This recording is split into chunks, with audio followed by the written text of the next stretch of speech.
Jadi kan kita tadi sudah membahas tentang tujuan dan kita untuk berkumpul pada hari ini. Dan juga ingin berharap nanti kalian dapat mengikuti aturan kelompok ini, yaitu kalian bisa saling terbuka dan juga saling menghargai dalam kelompok ini. Sebelum kita masuk ke tahap selanjutnya, saya ingin memohon Mas Suram, apakah kalian semua siap? Siap. Sebelumnya kita akan saya akan mengadakan sedikit untuk masuk ke tahap ini agar kalian semua lebih semangat lagi dalam bimbingan kelompok kita pada hari ini. Untuk SDP-nya, saya ingin melatih kefokusan kalian semua, yaitu gamenya namanya Black Boom. Kan kalian sudah pegang bukunya masing-masing ya. Kalau misalkan saya bilang Black, berarti kalian tepuk tangan sekali. Kemudian kalau Boom kalian pegang. Oke, kemudian kalau kalian angkat pulpennya.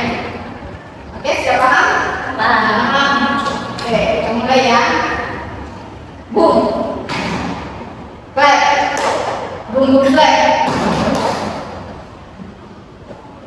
Black boom. Kita balik. Boom. Black.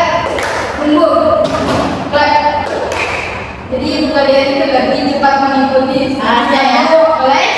Siap. Oke, black. Boom. Oke, boom. Boom boom black. Black black boom.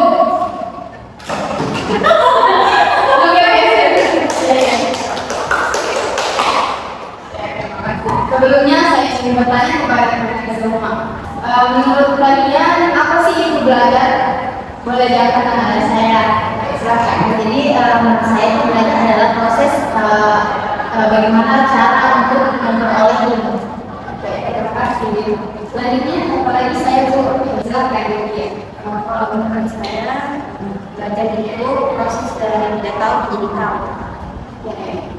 Jadi tadi sudah dijelaskan bahwa belajar itu proses untuk mendapatkan ilmu dan juga telah ditambahkan pada manusia proses mengubah menjadi tahu dari yang tidak tahu. Oke, jadi belajar itu sudah tadi dikatakan ya bahwa proses yang membawa perubahan dari yang tidak tahu menjadi tahu, dan belajar itu dilakukan dengan beberapa latihan dan juga bisa dari beberapa pengalaman. Belajar itu dapat juga kita katakan dalam perubahan tingkah kita yang terjadi melalui suatu tahapan-tahapan yang pada akhirnya ada hasilnya atau ada hasil dari belajar kita. Misalkan kalau anak yang belajar berjalan, maka ia setiap hari akan dilatih oleh orang tuanya. Misalkan dari dia belajar duduk dulu, kemudian melangkah, kemudian nanti belajar berdiri, kemudian nanti bisa lagi belajar berjalan, kemudian terakhir itu bisa dia dapat berlari.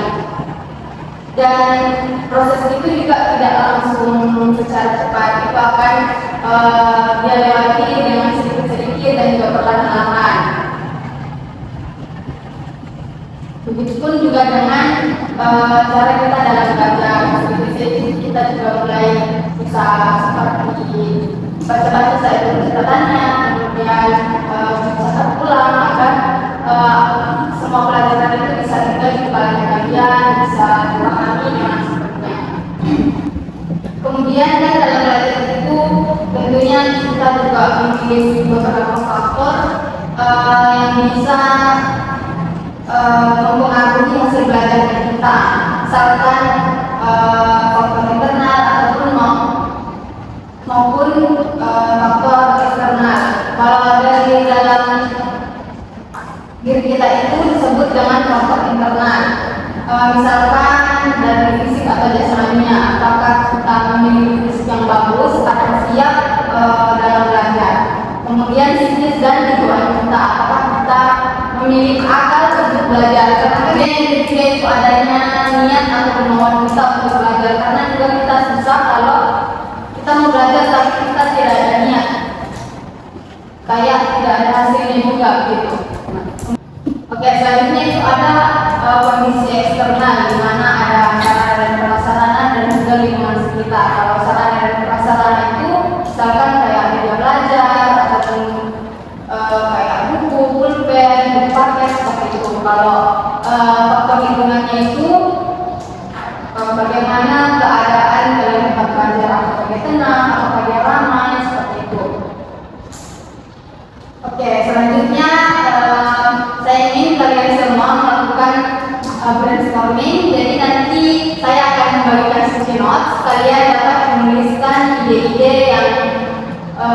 kalian ingin tulis, kalian bisa menuliskan seperti gaya belajarnya kalian mau seperti apa, atau kalian memimpikan belajarnya seperti apa, apakah belajarnya melalui audio, visual, ataupun kinestetik. Boleh kalian silakan.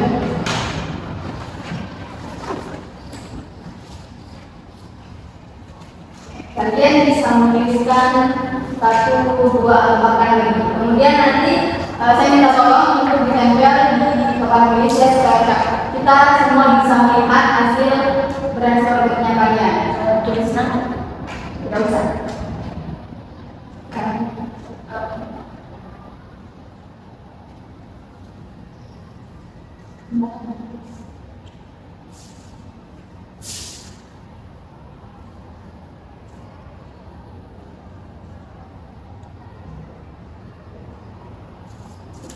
Atau kalian juga bisa menuliskan kayak langkah-langkah kecil yang dapat kalian biasa lakukan sebelum belajar. Bahkan mengumpulkan niat atau mengumpulkan mood kalian sebelum memulai belajar. Boleh.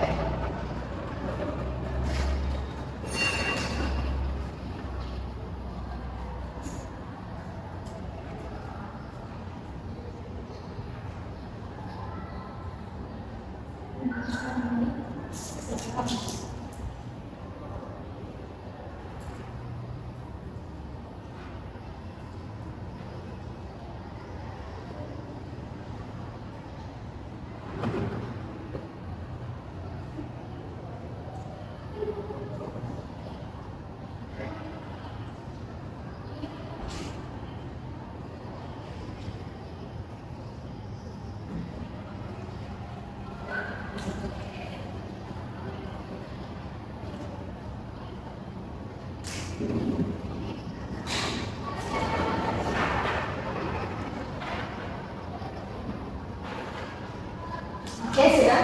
Yang sudah boleh ditempel di papan tulis.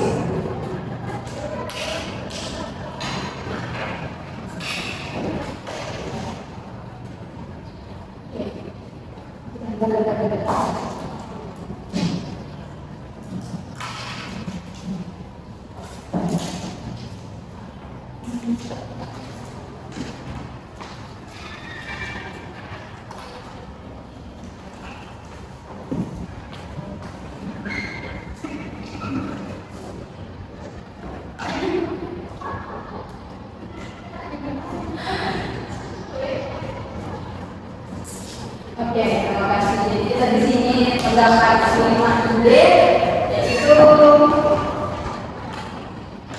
yang pertama saya lebih kali belajar dengan visual dan audio, kemudian mempraktekkan tulis. Oke, jadi kalau Ica ini campuran dari visual dan audio ya, kemudian nanti dia akan mempraktekannya. Kalau ini biasa aja ya.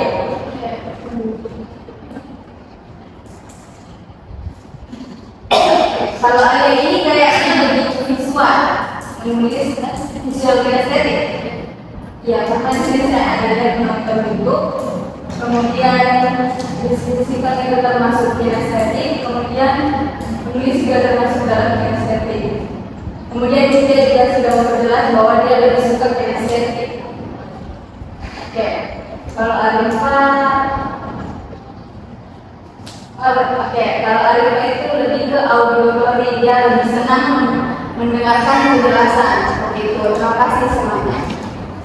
Oke, kan tadi kita sudah melihat hasilnya dari kalian semua. Ada berbagai macam gaya belajar.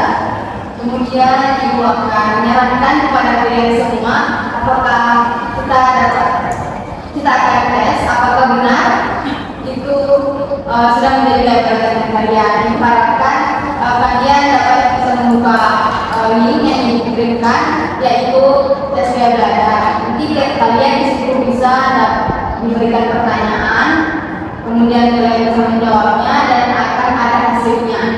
Oke, tunggu ya dikirimkan. Ya.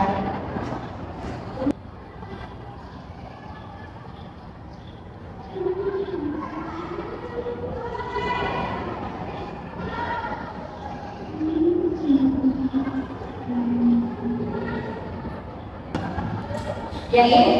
Ya, betul. Silakan dikerja dan jawab pertanyaan yang ada pegawai berikut.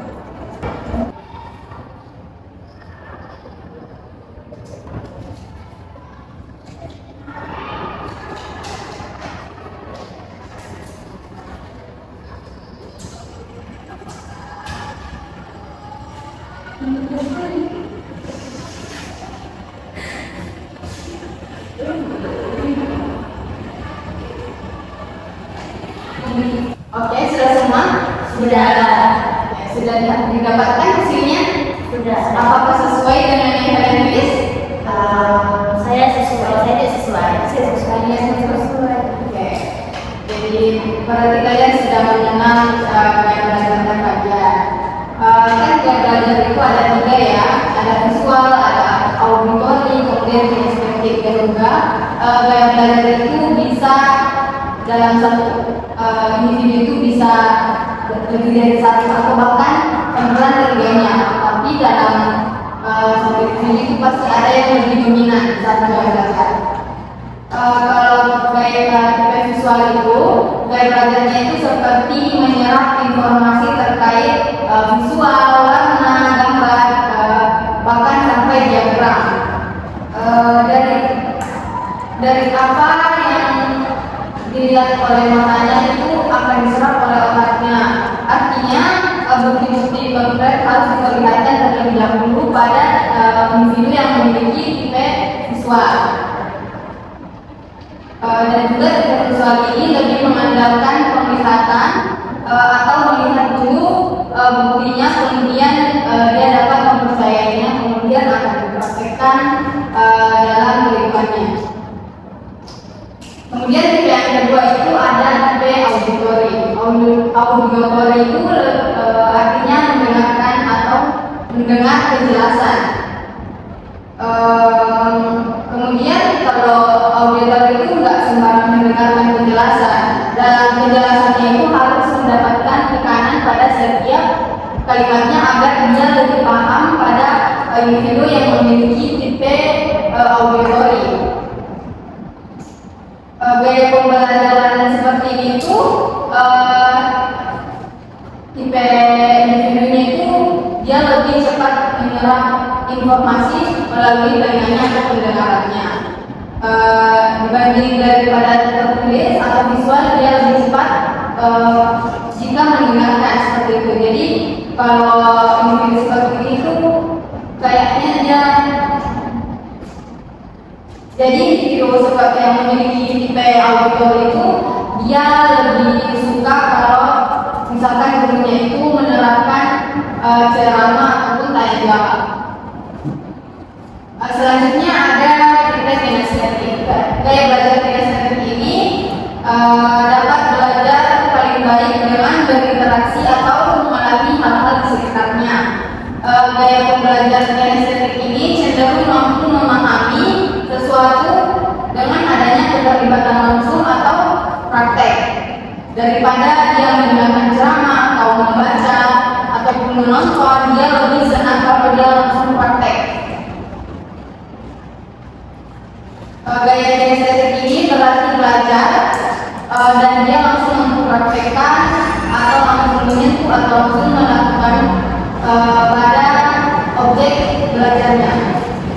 Selanjutnya saya akan memberikan kalian tontonan, yaitu nanti saya akan mengingat kalian semua tentang apa yang kalian lakukan. Boleh? Boleh.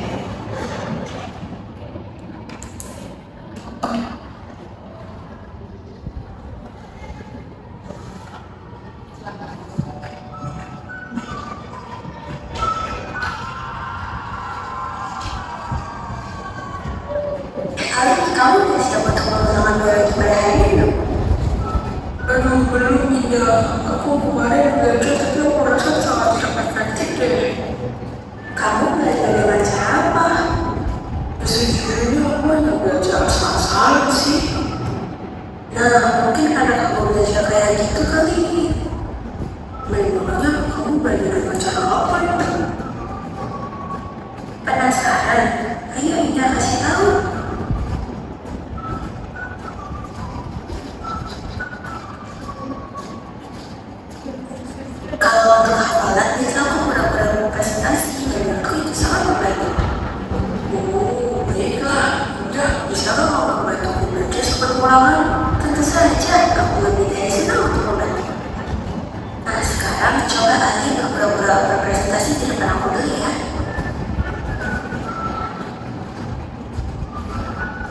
Terima kasih udah bagi kamu, aku bisa melakukan semuanya dengan baik. Sama-sama Ali.